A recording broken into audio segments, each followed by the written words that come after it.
Atëherë, përshëndetje për gjithë, mirë se keni ardhur në panelin e diskutimit për ndikimin e pandemisë në gjendjen emocionale, sociale dhe motivuese, që këtu me neve është edhe doktoresha Drita, e cila ka më na njoftuar më mirë dhe më qartë rreth krejt kësaj situate me pandeminë dhe me gjendjet e lartpërmendura. Zona Drita, mirë se ke ardhur. Ju falenderoj për ftesën, ndihem e nderuar që ndodhem sot këtu midis jush.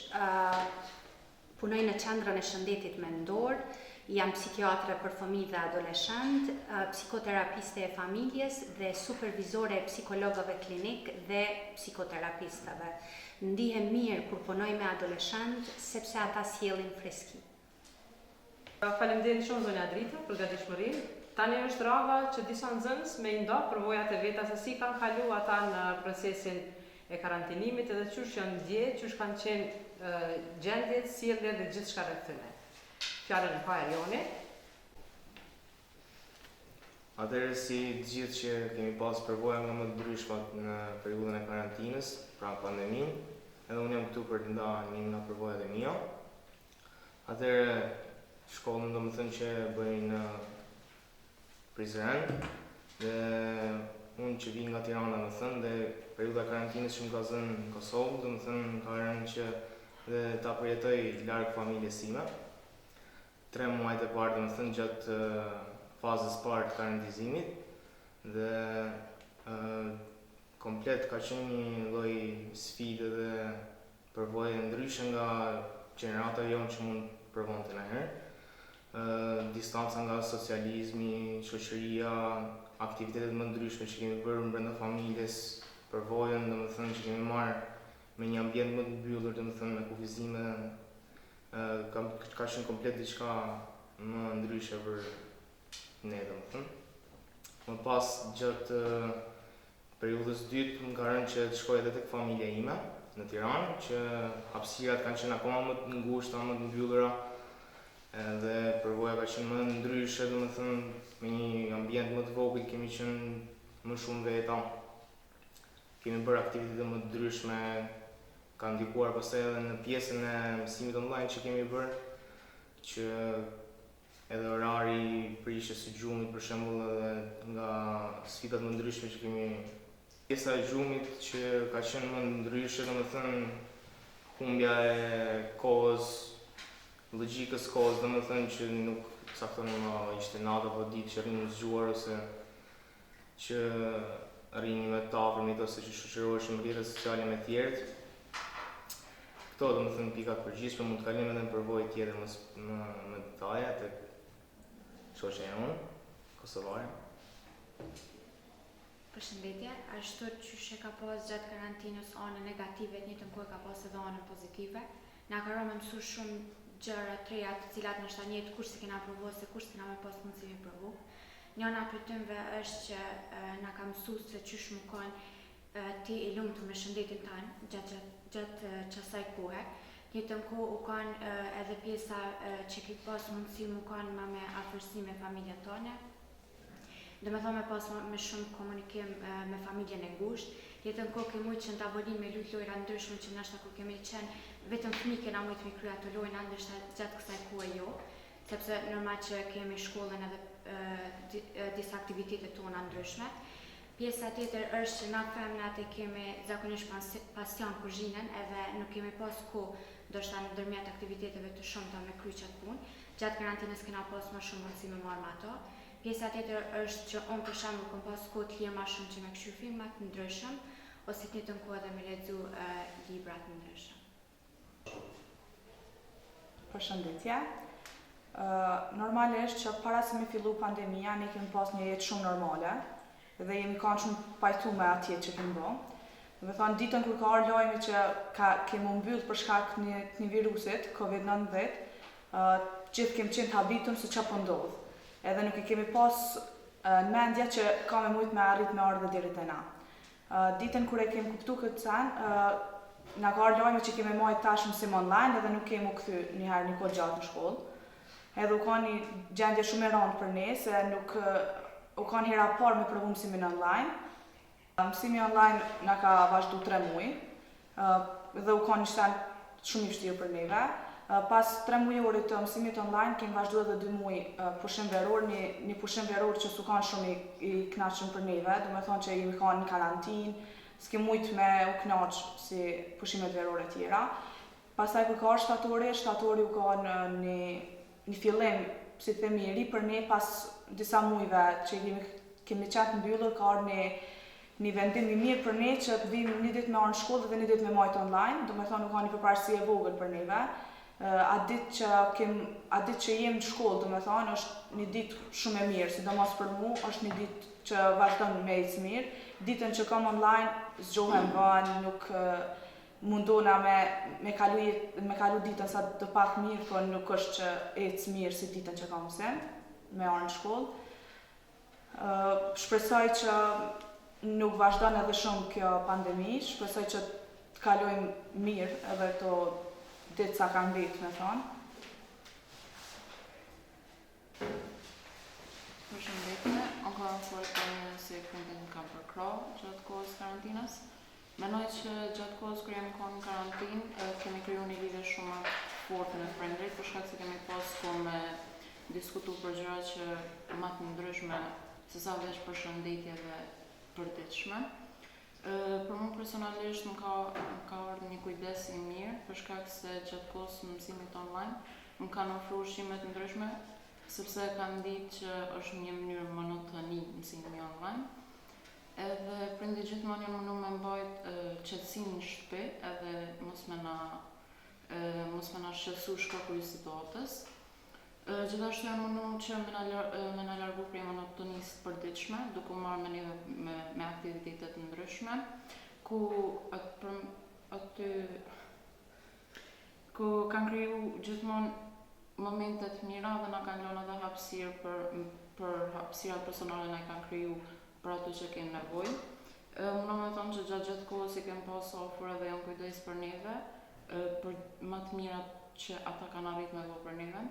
Edhe sidomos gjithmonë janë konë mirësor dhura momentet e dashurisë dhe të kujdesit, për shkak që më ka ra me kalu një kohë tepër në shkollë, si në konvikt, edhe koha që kom kalu me prindrit dhe më thonë kom pjesa më e mirë e karantinës për mua. Pa mundësia mbajtjes së mbrëmjes së maturës, një event mjaft i rëndësishëm për një nxënësit e klasës së 12 nga një virus nuk ishte ajo që kishim dashur dhe planifikuar. Të gjithë një nxënësit meritojnë të festojnë dhe të jemi krenar për veten tonë edhe për arritjet tona gjatë këtyre 3 viteve. Por pavarësisht kësaj, ne do të vazhdojmë të përjetojmë gjëra dhe të bëjmë kujtime çdo ditë që na ofrojnë këto dhe atje dhe se kush jemi me të vërtet dhe kush duhet të bëhemi. Edhe pse ndoshta shumica e nxënësve apo maturantëve e kanë pritur qysh për fillimin e vitit ceremoninë e diplomimit, mbrëmjen e maturës apo edhe ekskursionin, edhe ndoshta janë zhgënyer, por që tani gjithë jemi të rritur dhe me do e mos do përballemi me këto zhgënime të papritura, por që duhet t'i menaxhojmë në mënyrë sa më të mirë. Atëherë, pas kthimet dhe në konvikt edhe në shkollë, mas një periudhë gjatë që kem qëndruar në shtëpi, jem ambientu me një formë me mësimin online. Na ka ra mu taku me shokët dhe me shoqet që nuk i kem taku për një periudhë gjatë. Sidomos kthimi në konvikt ka qenë një kthim që e kena prit shumica prej konviktorëve. Me një formë jemi pas mësu me mënyrën e tjetumit bashk, me bashkëmoshatarët tonë, edhe kem pas një rutinë paka shumë të njëjtë, po ka ndiku të shumë persona, personalisht të one, ka ndiku që paka shumë me një formë u konë ma pak e socializume, edhe ka ndiku që me hum motivimi për mësim edhe me qëtë rast, ka ndiku që edhe në mësime me pas rënje të suksesit. Me që jemi në këtë panel diskutimi bashkë me doktoreshën, dua të shfrytëzoj rastin që t'ja adresoj disa pyetje. Kush po mendoni që i shqetëson më shumë njerëzit, vetë virusi apo lajmet nëpër media? Faleminderit për pyetjen Hyrie. Atëherë pandemia COVID-19 ka shkaktuar ndikim psikosocial universal, duke shkaktuar histeri masive të njerëzit dhe barë të rënd ekonomike. Frika nga virusi korona, e quajtur ndryshe, do me thënë edhe si koronafobi, ka shkaktuar probleme të ndryshme në shëndetin mendor të njerëzit në mbar botën, të cilat janë manifestuar me simptoma të ndryshme. Profesionistët e shëndetit mendor vazhdimisht kanë rekomanduar që të bëhet pushim nga dëgjimi, shikimi dhe leximi i lajmeve, madje edhe në mediat sociale. Gjithashtu është kërkuar, do me thënë që ky pushim për arsye se koha e gjatë në media sociale ka qenë shqetësuese dhe raskapitse. Megjithatë, ka qenë një çështje shumë e rëndësishme sa i përket shëndetit mendor të adoleshentëve. Për arsye se adoleshentët kalojnë kohë në mediat sociale dhe qëllimi ka qenë që ata të kalojnë kohë të shëndetshme dhe pozitive në pajisjet elektronike të mençura mobile, me qenë se ata janë të varur nga këto pajisje për të komunikuar me miqt e tyre. Do me thënë, kjo ka qenë e rëndësishme për prindërit, do me thënë, ta menaxhojnë kohën e mirë që adoleshentët po e kalojnë në pajisjet elektronike të mençura, kundrejt kufizimit të përdorimit të pajisjeve apo ekspozimit të adoleshentëve në media sociale ndaj ngacmimit, ndaj diçka tjetër negative, apo dëgjimit të vazhdueshëm të lajmeve me përmbajtje të frikshme apo ankthi që kohë pas kohe dhe kam pasur. A mundeni të na tregoni se cilat janë disa nga shenjat të paralajmëruese për të parë që shëndeti ynë del jashtë kontrollit? Faleminderit për pyetjen Besa. Stresi normal apo eustres na ndihmon, do me thënë është stresi i mirë i cili na ndihmon që ta mbajmë performancën tonë në nivel të duhur. Mirë po, do me thënë, kur ne kemi test apo provim, ne shfletojmë literaturë të ndryshme në mënyrë që të përgatitemi për këtë test. Pra, eustres na ndihmon që të qëndrojmë të motivuar dhe të ndihemi mirë rreth jetës. Mirë po, kur stresi bëhet i keq? Stresi bëhet i keq kur rritet niveli i tij në trup, kur shfaqen simptomat vegetative të stresit, të cilat janë djersitja, dridhja, një ndjenjë ngushtimit në fyt, një ndjenjë shtrëngimi në gjoks, rrajet e shpejta të zemrës e të tjera. Në këtë rast, do me thënë, gjithashtu paraqiten edhe komponentat emocionale të stresit, të cilat janë frika dhe ankthi, po ashtu paraqitet edhe, do me thënë, dëmtohet edhe komponenta kognitive. Në këtë rast, do me thënë, dëmtohet funksionimi njohës apo kognitiv i nxënësve në këtë rast, edhe në vend që të kemi ngritje të performancës, ne kemi rrëmje të performancës, për arsye se, do me thënë, dëmtohet koncentrimi, dëmtohet aftësia për të bërë asociacione, pra për të lidhur një gjë me një tjetër, dhe aftësia për të mbajtur në mend. Janë dy sisteme madhore të trupit, sistemi nervor dhe sistemi endokrin, të cilat do me thënë janë përgjegjës për reagimin e trupit në gjendje të stresit, e kam fjalën për fazën e parë të stresit që është faza e alarmit. Në këtë rast, hormonet stresogjene nisen nga boshti hipotalamo-hipofizar, arrin deri te gjëndrat mbiveshkore ku tajohet adrenalina dhe duke ditë do me thënë që sistemi nervor i nervon të gjitha organet e trupit, atëherë do me thënë alarmohet i tërë trupi në një gjendje të stresit. Kisha me përmend, do me thënë që edhe ankthi është pjesë, do me thënë, në tablën klinike të stresit bashkë me frikën.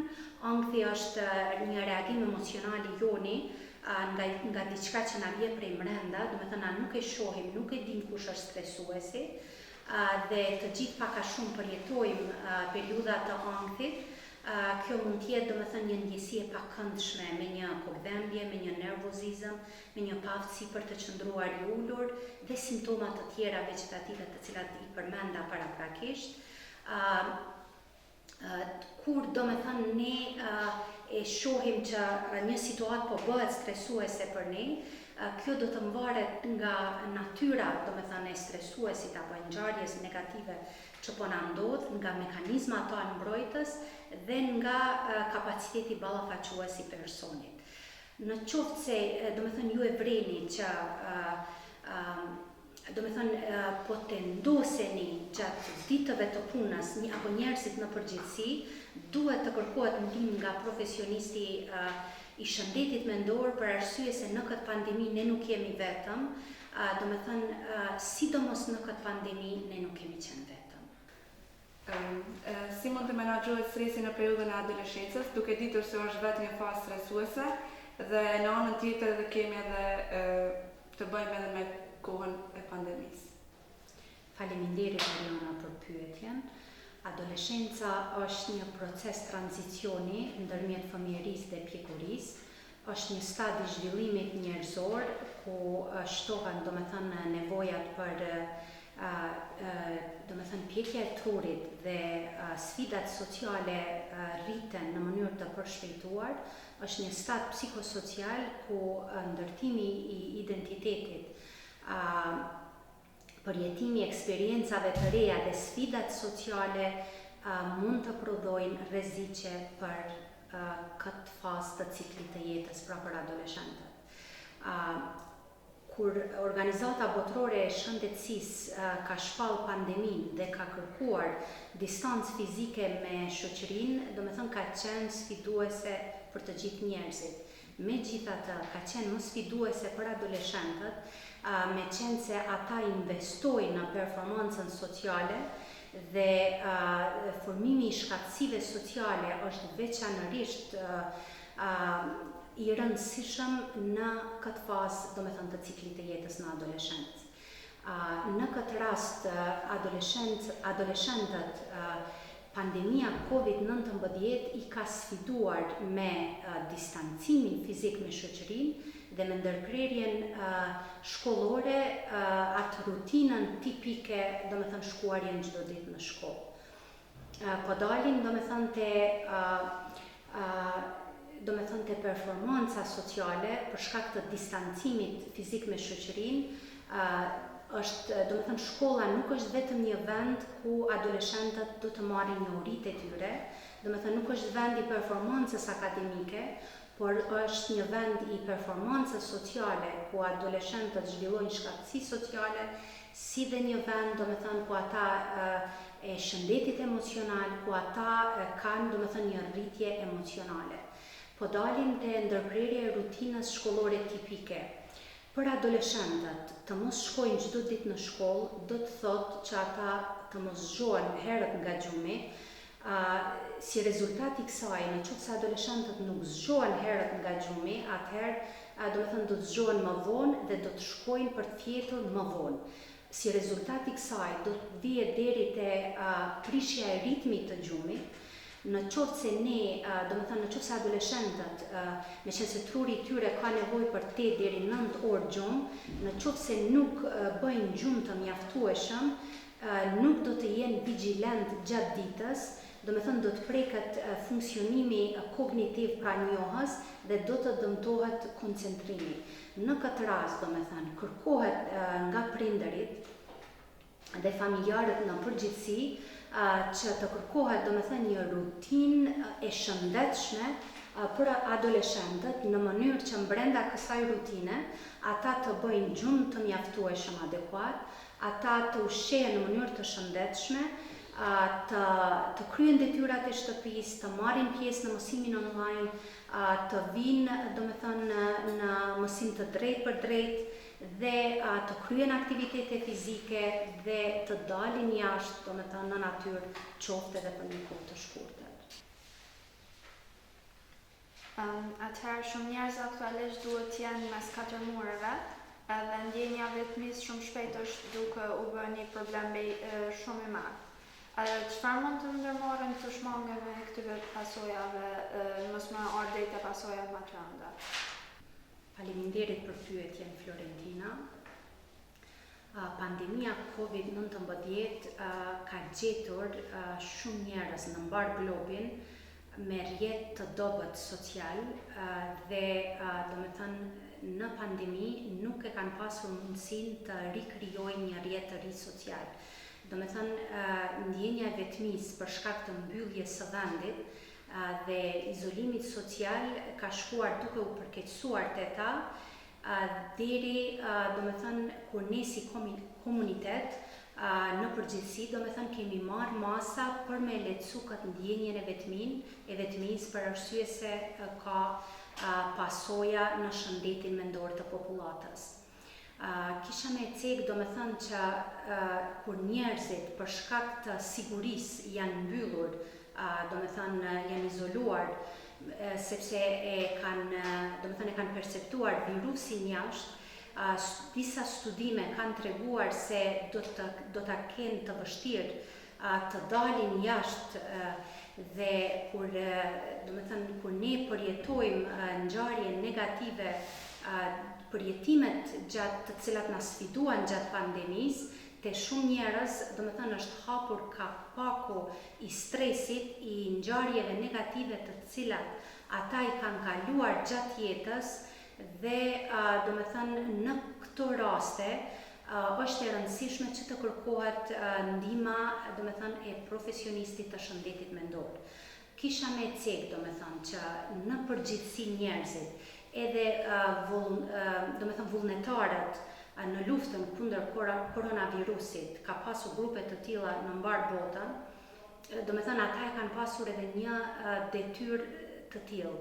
Dhe në përgjithësi, domethënë ne në pandemi i kemi ofruar njëri tjetrit një mbështetje emocionale të ndërsjellë, ashtu siç japonezët do ta quanin ibasho, domethënë një vend i sigurt për mbështetje emocionale ku ne virtualisht domethënë me njëri tjetrin kemi ndarë përvojat tona gjatë pandemisë, kemi qeshur me shakate njëri tjetrit, domethënë kemi dërguar energji pozitive, lutje, fjalë ngushëllimi, mandej domethënë të gjitha këto domethënë e kanë pasur një qëllim të vetëm që ne domethënë ta mbështesim njëri tjetrin emocionalisht dhe domethënë e gjithë kjo situatë neve na ka bërë më të fortë. A mundeni të na tregoni si mund të bëjmë shëndetin mendor një përparësi të vazhdueshme? Besa, faleminderit për pyetjen. Shëndeti mendor është një nga fushat më të neglizhuara të shëndetit publik. Në shoqërinë kosovare, tema e shëndetit mendor shpesh anashkalohet dhe shoqërohet me një stigmatizim. Në shëndetin publik, domethënë kur qeveria ofron fonde për shërbimet e tjera, shërbimet të cilat i ofrohen shëndetit mendor janë njërisht të vogla. Në këtë rast, domethënë, në rëndësia e shëndetit mendor, vetë pandemia COVID-19 i dha rëndësinë shëndetit mendor, sepse kur në vitin e fundit bota u përball me pandemin COVID-19 dhe ekspertët filluan domethënë të gjejnë zgjidhje për të mbrojtur shëndetin fizik të njerëzve, sikur që kanë shpëtuar me mira jetë dhe domethënë si rezultat i kësaj është edhe vaksina anti-Covid. Në fillim domethënë ishte mbrojtja e shëndetit fizik, mirë po, me qenë se për shkak të izolimit dhe mbylljes së vendit, njerëzit duke qëndruar nëpër shtëpi të tyre, domethënë menjëherë rezultatet dolën se shëndeti mendor është duke u prekur domethënë me një nivel të madh, ashtu sikurse edhe shëndeti fizik. Kisha me cek se fillimisht domethënë ekspertët sëmundjen COVID-19 e paraqitën si sëmundje respiratore e cila i prek mushkëritë. Megjithatë, gjetjet e menjëhershme Studimet, do me thënë një pas një, treguan se sëmundja COVID-19 është sëmundje multisistemike, e cila i prek, do me thënë, të gjitha sistemet, edhe truri është prekur nga pandemia COVID-19 në mënyrë të drejtë për drejtë dhe në mënyrë jo të drejtë për drejtë. Dhe profesionistët e shëndetit mendor në Kosovë, por edhe në mbar botën, do me thënë i presin sfida të reja për arsye se pandemia COVID-19 e ka dëmtuar shëndetin mendor. Falenderojmë doktoreshën Drita për kohën që ndohu me ne. Përfituam shumë këshilla të vlefshme për këtë kohë që po kalojmë. Mësuam më shumë rreth ndikimit të COVID-19 në gjendje sociale, emocionale dhe motivuese. Urojmë që ky panel të shërbejë edhe si këshillues edhe për publik më të gjerë. Faleminderit.